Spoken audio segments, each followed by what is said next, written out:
Wise news, খবরের সত্যাসত্য 24 ঘন্টা।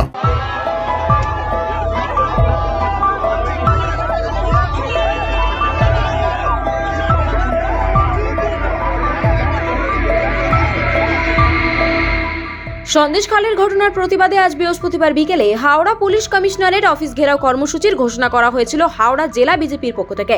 সেই মতোই হাওড়া সিটি পুলিশের পক্ষ থেকে দুটি ব্যারিকেড করে রাখা হয়েছিল। ঘটনাস্থলে বিশাল পরিমাণে পুলিশ মোতায়েন করা হয়। বিজেপি কর্মীরা ওই ব্যারিকেড টপকে যেতে না পারে তার জন্য বিশাল পরিমাণে পুলিশ মোতায়েন করা হয়েছে হাওড়া ময়দান কমিশনারেট ভবনের সামনে।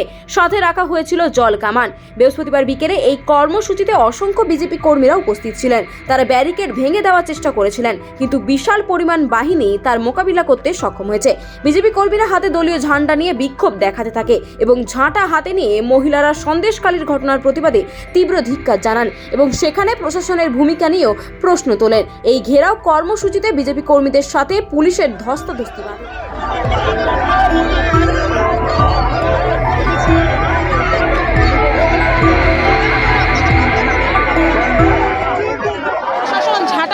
কাজ করছে, যেখানে সন্দেশখালীতে প্রতিদিন মা বোনেদের ধর্ষণ হচ্ছে, প্রতিদিন মা বোনেদের লাঞ্ছনা হচ্ছে, সম্মানহানি হচ্ছে, সেখানে প্রশাসন মুখদর্শক হয়ে দেখছে।